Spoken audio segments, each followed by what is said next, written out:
दोस्तों, आज आप जानेंगे कि ध्यान जरूरी क्यों है। और कहानी शुरू करने से पहले मैं आपको बता दूं कि अगर आप इस चैनल पे पहली बार आए हैं तो इस चैनल को सब्सक्राइब जरूर करें, क्योंकि आपको हमेशा इसी तरह की नॉलेजेबल और प्रेरक कहानियां मिलती रहेंगी। तो बिना आपका समय लिए चलिए सीधा कहानी शुरू करते हैं। एक बार की बात है, रामू नाम का एक व्यक्ति था। वह हिमालय के जंगलों में अपनी बकरियां चराया करता था।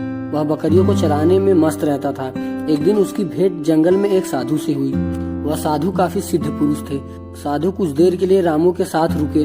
जब साधु जा रहे थे तब साधु ने कहा, यदि तुम्हें कुछ चाहिए हो तो मांग लो। रामू मन ही मन सोचा कि उसे धनी बनना है। उसने कहा, यदि आप मुझे कुछ देना ही चाहते हैं तो आप मुझे पारस पत्थर दे दें। बाबा ने कहा, पारस पत्थर तो तुम्हें नहीं दे सकते, लेकिन वह तुम्हें कहाँ मिलेगा यह जरूर बता सकते हैं। सामने वाले पहाड़ से गिरे जो छोटे छोटे पत्थर के ढेर हैं, उसमें से एक पारस पत्थर है। रामू ने कहा, पर बाबा जी मुझे कैसे पता चल लगेगा कि उनमें से पारस पत्थर कौन सा है।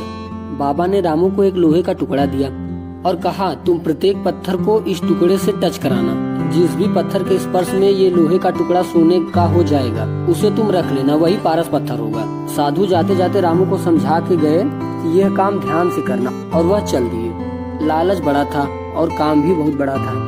रामू पूरी मेहनत से लग गया। वह दिन भर पत्थर के टुकड़ों को लोहे से टच करता रहता। ऐसा करते करते रामू को महीनों बीत गए। अब वह इस काम से बोर आ गया था, लेकिन उसने हिम्मत नहीं हारी और वह लगा रहा। 3-4 महीने बाद फिर साधु महाराज वहाँ से गुजर रहे थे। उन्होंने रामू को देखा। रुककर उन्होंने रामू को खैरियत के बारे में कुछ पूछा। रामू उस समय भी पत्थर टच करने में लगा हुआ था। बाबा ने रामू से लोहे का टुकड़ा मांगा और कहा, देखो यह तो सोने का हो गया है। बाबा ने रामू से कहा, इसीलिए मैंने तुमसे कहा था कि इस काम को ध्यान से करना। रामू से पूछा कि कौन से पत्थर से लोहा सोने का हुआ है, तो वह कहने लगा, पता नहीं कब से मैंने इस लोहे को देखा ही नहीं। मैं तो केवल स्पर्श ही करा रहा था, इस ओर से मेरा ध्यान हट गया था। अब दोबारा से सारे पत्थरों को पलटना रामू के बस से बाहर की बात थी। रामू के 4-5 महीने की मेहनत पर पानी फिर गया था।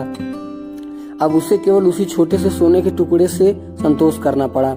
तो दोस्तों, आपने देखा ध्यान का हमारे जीवन में कितना महत्वपूर्ण स्थान है। ज्यादातर लोग ध्यान वर्तमान में न होकर भविष्य या भूत में डूबे रहते हैं। इसीलिए सारी चिंताओं से मुक्त होकर वर्तमान में जीना सीखिए। और अगर आपको ये कहानी पसंद आई है तो इस वीडियो को लाइक जरूर करें। धन्यवाद।